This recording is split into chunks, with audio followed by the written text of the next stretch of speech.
Hello everyone, welcome to my channel. তো এখন বাজে, দাও ক্যামেরাটা আমাকে দাও। রিয়ান আমাকে ধরে দিয়েছে ক্যামেরাটা। আর এই যে দেখো, এখন বাজে কটা বাজে ফোনটায় দেখায়, এখন বাজে 6:43। আর এখন এই যে সবাই আমরা রেডি হচ্ছি। এখন আমরা যাব, কোথায় যাব তো সেটা জানার জন্য দেখতে হবে। তো চলো, ব্লগটা ভীষণ ইন্টারেস্টিং হবে, তো দেখতে থাকো ব্লগটা। আর আমাদের রিয়ান বাবুর তো জানো কাল বার্থডে, তো সেই কারণেই এখন কোথায় যাচ্ছি আমরা সেটা তোমরা দেখতে পাবে। চলো ভিডিওটা দেখতে থাকো অ্যান্ড সাথে থাকো। হয়েছে রেডি?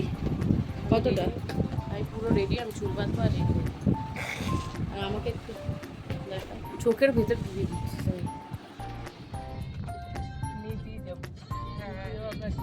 তো আমরা সবাই বেরিয়ে গেছি রেডি হয়ে। এই যে আমি, কোয়েল, আর এই যে রিয়ান, আর রিয়ানের পাপা ওখানে বসেছে।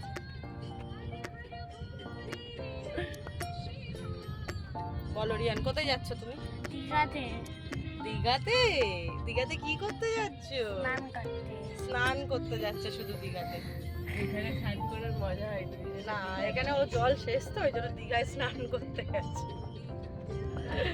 রাস্তায় যাচ্ছে। না, হাটের রাস্তায় যাচ্ছে। আপনি রোদ এখনই। আমার জন্য ক্যাপ আছে।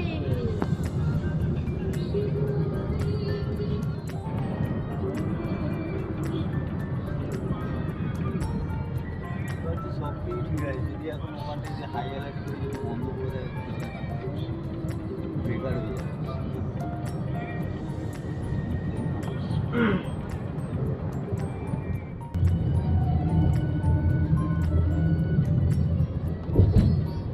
আমাদের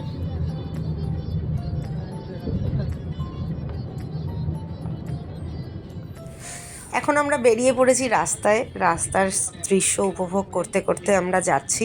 তো ভোরবেলা কোথাও বেরানো মানে যেন কোথাও ঘুরতে যাওয়া মানে কতটা এক্সাইটমেন্ট থাকে। তো এখন আমরা ডিসাইড করছিলাম, মানে আমরা ভাবছিলাম যে ওখানে গেলে, এখন তো 26th একটা ঝড় আসার কথা আছে, তো সেটার জন্যই আমরা ভাবছিলাম যে ঝড় আসলে কি হবে, হাই অ্যালার্ট হবে। বাট রিয়ান যেহেতু ওর জন্মদিনটা ওখানেই সেলিব্রেট করবে বলেছে, তাই জন্যই আমাদের যাওয়া আর কি। আমাদের ট্রেন ছিল সাঁতরাগাছি টু দীঘা। তো বেসিক্যালি আমরা যখন টিকিট কাটবো বুক করছিলাম, তো হাওড়া টু দীঘার যত ট্রেন ছিল সেগুলো সব বুকড ছিল, তাম্রলিপ্ত আর কান্টারি এক্সপ্রেস, যেটা কিনা সকাল 6:45-এ চলে, আর একটা 2:05, এটা 2:25-এ। তো আমরা যেহেতু এই টিকিটগুলো পাইনি, তো আমরা সাঁতরাগাছি টু দীঘা সেই টিকিটটা বুক করেছিলাম। সেটা ছিল সাঁতরাগাছি থেকে সকাল 9:10-এ ছাড়ে সেই ট্রেনটা, আর দীঘায় নামায় হচ্ছে 12:35 না 12:55। মানে আমাদের যে D3 যে নাম্বারটা আর কি দিয়েছে রিজার্ভেশনে, সেগুলো দেখে আর কি ওঠা যায়, মানে বসা যায় আর কি। আর এখানে এখন রিয়ান আর ওর মিমি তো জানো, দুজনে একসাথে থাকলে দুজনেরই খুনসুটি। মানে রিয়ান যতটা ছোট, ওর মিমি ওর সাথে অতটাই ছোট হয়ে যায়, মানে আর কি মজা করে দুজন মিলে। এখন দুজন দুজনের পিছনে লাগছে, আর রিয়ান তো ভীষণ এক্সাইটেড, গরমও লাগছে, বাট ও মানে খুব এক্সাইটেড দীঘাতে যাবার। পুরীতে আমরা লাস্ট টাইম গেছিলাম, বাট পুরীর সময় ও অনেকটা ছোট ছিল, তাই ও এখন ভীষণ এক্সাইটেড সমুদ্রকে আরও ভালোভাবে এনজয় করার। তো এখন লেটস সি ও কি কতটা এনজয় করে, তোমরাও দেখতে পাবে। আর এখন আমরা চলে যাচ্ছি ভীষণ গরম, একটু গরম, তারপরেই আমরা কোথায় যাবো? সমুদ্রে, একদম সমুদ্রে গিয়ে একদম সমুদ্রে গিয়ে স্নান করবো। আর এখন আমরা যাবো, আমাদের ট্রেন ছেড়েছে 9:10-এ, কিন্তু কটায় নামবো রাত? 12:30 নাগাদ নামাবে, 12:30টায় আমাদের। আর আমাদের ট্রেন চলছে, আর এখানে রিয়ান বাবু করছে আমাদের বিরক্ত। শুধু রিয়ান বিরক্ত হচ্ছে না, আমরা সবাই বিরক্ত হচ্ছি, গরমের মধ্যে গরমও লাগছে, আর রিয়ান টায়ার্ড হচ্ছে, তার সাথে সাথে আমরা ওকে হ্যান্ডেল করতে গিয়ে আমরাও টায়ার্ড হয়ে যাচ্ছি। আর তখন আমি একটুখানি ক্যামেরা ক্যাপচার করছিলাম এই সাইড সিনারিগুলো নেওয়ার জন্য। ভীষণ সুন্দর দৃশ্য, এই গ্রিনারি ভিউগুলো এত সুন্দর লাগে ট্রেন চলতে চলতে।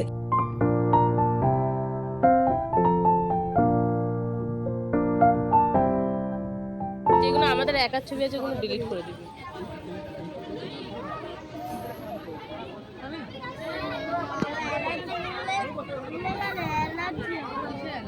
আর এখন রিয়ানকে খাওয়ানো হচ্ছে ডিম।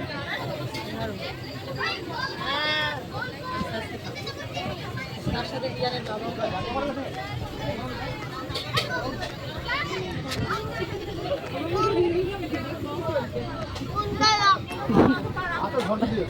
লজ্জা পাচ্ছে ডিম খেতে।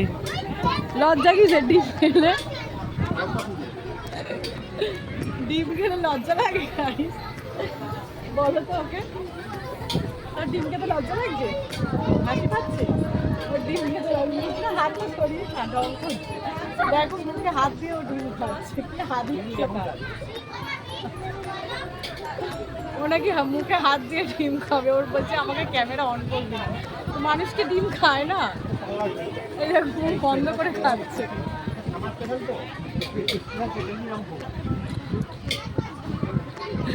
খাবি তো? দেখো সবাই ঘুরে খা, আরে এদিকে ঘুরে খা, লজ্জা কিসে ডিম খেতে? এই তো ডিম খাচ্ছে, ওর কি লজ্জা লাগছে? তোর কি লজ্জা লাগছে ডিম খেতে? এই দেখো যেই ক্যামেরাটা ঘুরে যাচ্ছে তখন খপ করে খেয়ে নিচ্ছে। যেই ক্যামেরাটা ঘুরছে, এই যেই ক্যামেরাটা ঘুরে যাচ্ছে তখনই ওর মুখ ফট করে ডিম খুলে নিচ্ছে। ওকে না, এটা এবার খা। রিয়ানের মুখ থেকে সরছে না। এখন আমরা একটু ব্রেকফাস্ট করছি। ব্রেকফাস্ট বলতে একটু বাড়ি থেকে ডিম সেদ্ধ করে খাবো।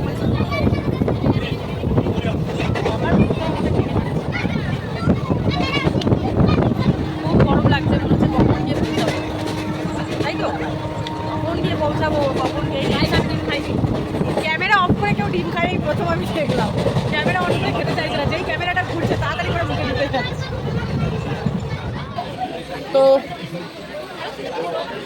তো এখন আমরা তমলুক স্টেশনে চলে এসেছি। তো আর বেশি দেরি নেই, আর কিছুক্ষণ মানে হয়তো 2 ঘন্টা লাগবে।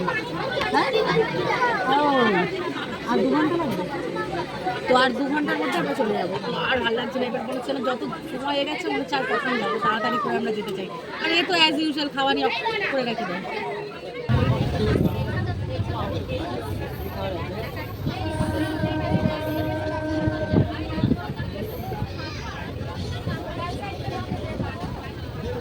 সবুজটা ঝলমল ঝলমল করছে।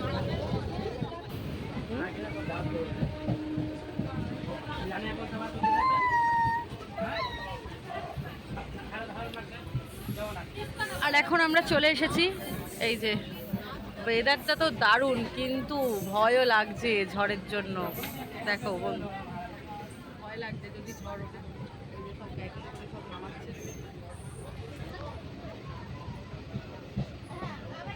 দারুণ ওয়েদার।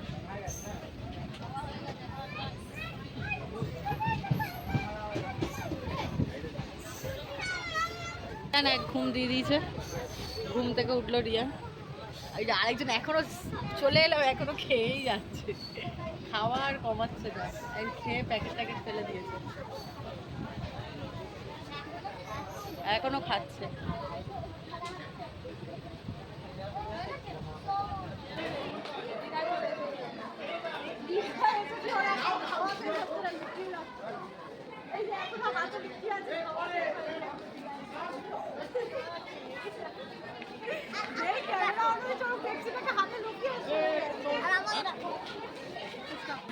চলে এসেছি দীঘা। দীঘা দীঘা দীঘা। এবার ভাত শেষ হয়ে গেছে আরো ভাত। দীঘায় এখন ভিড়,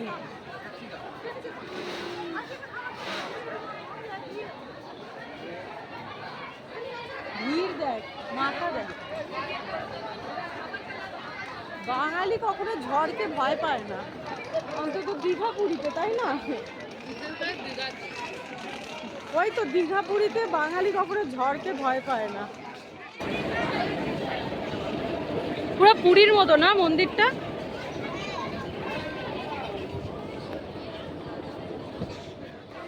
হ্যাঁ হ্যাঁ, দীঘায় চলে এসেছি আমরা। বাবা, আমি কার কি সব পাড়িয়ে সারিয়ে চলে যাচ্ছি ভিডিও করার চক্করে।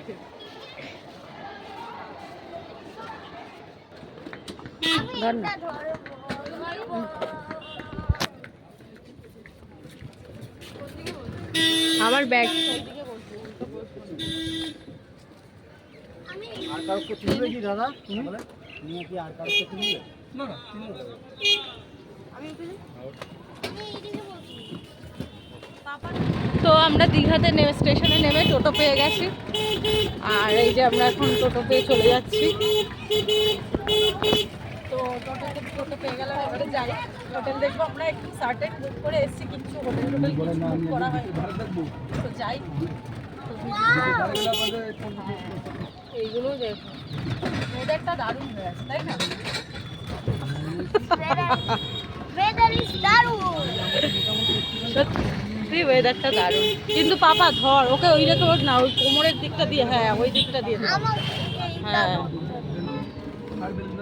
এটা গাইস জানো এটা আমার খুব favorite। ওর খুব ফেভারিট, ও এখনো হাতে পাচ্ছে না, তাও ওর ওটা ফেভারিট। দীঘায় মনে হয় স্টেশন থেকে মনে হয় বিচের সামনে মনে হয় হোটেল মালুম মালঞ্চ, হ্যাঁ এই যে সব স্টেশনের পাশেই একদম। কেউ চাইলে মানে হেঁটেই আসতে পারো, কিন্তু আমরা যেহেতু ব্যাগ ঠ্যাগ নিয়ে আছি, হ্যাঁ হেঁটে, এই যে অনেকে হেঁটেই যাচ্ছে, এই দেখো চলে এলাম। Wow, এই যে স্টেশন থেকে বিচের দূরত্ব একদম একটুখানি 5 মিনিটের রাস্তা, তোমরা হেঁটেও আসতে পারো। অ্যাকচুয়ালি আমরা লাগেজ নিয়েছিলাম বলে আমরা টোটো করে এলাম, 10 টাকা করে ভাড়া নিয়েছে। আর হোটেলে আমরা চেক ইন করে নিয়েছি, সব ডিটেলস দিয়ে দেবো পরের ভিডিওতে। পরের ভিডিও দেখতে হলে চ্যানেলটাকে লাইক কমেন্ট সাবস্ক্রাইব করে রাখতে হবে। তো thank you so much for watching, bye by.